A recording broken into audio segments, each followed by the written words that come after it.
नवरात्रि का 5वां दिन स्कंद माता की उपासना का दिन होता है। मोक्ष के द्वार खोलने वाली माता परम सुखदायी हैं। माँ अपने भक्तों की समस्त इच्छाओं की पूर्ति करती हैं। भगवान स्कंद कुमार कार्तिकेय नाम से भी जाने जाते हैं। ये प्रसिद्ध देवासुर संग्राम में देवताओं के सेनापति बने थे। पुराणों में इन्हें कुमार और शक्ति कहकर इनकी महिमा का वर्णन किया गया है। इन्हीं भगवान स्कंद की माता होने के कारण माँ दुर्गा जी के इस स्वरूप को स्कंद माता के नाम से जाना जाता है। स्कंद माता की 4 भुजाएं हैं।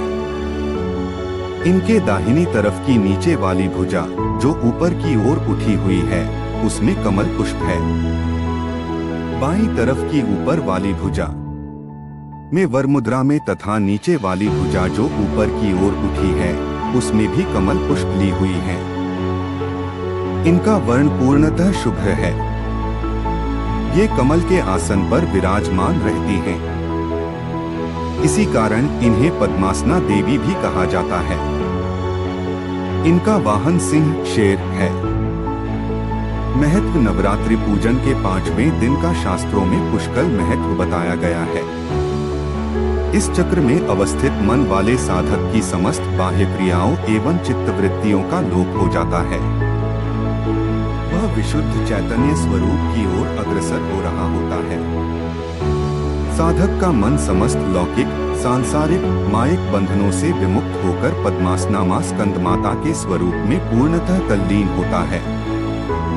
इस समय साधक को पूर्ण सावधानी के साथ उपासना की ओर अग्रसर होना चाहिए।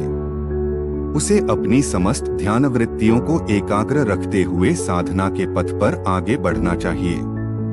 मां स्कंद माता की उपासना से भक्त की समस्त इच्छाएं पूर्ण हो जाती हैं। इस मृत्युलोक में ही उसे परम शांति और सुख का अनुभव होने लगता है। उसके लिए मोक्ष का द्वार स्वमेव सुलभ हो जाता है। स्कंद माता की उपासना से बाल रूप स्कंद भगवान की उपासना भी स्वमेव हो जाती है। यह विशेषता केवल इन्हीं को प्राप्त है। अतः साधक को स्कंद माता की उपासना की ओर विशेष ध्यान देना चाहिए।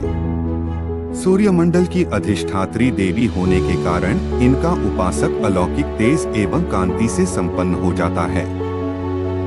एक अलौकिक प्रभामंडल अदृश्य भाव से सदैव उसके चतुर्दिक परिव्याप्त रहता है। यह प्रभामंडल प्रतिक्षण उसके योगक्षेम का निर्वहन करता रहता है।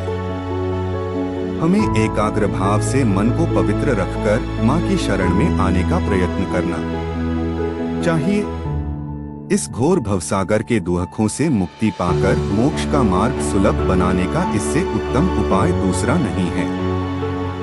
उपासना प्रत्येक सर्वसाधारण के लिए आराधना योग्य यह श्लोक सरल और स्पष्ट है। मां जगदम्बे की भक्ति पाने के लिए इसे कंठस्थ कर नवरात्रि में 5वें दिन इसका जाप करना चाहिए।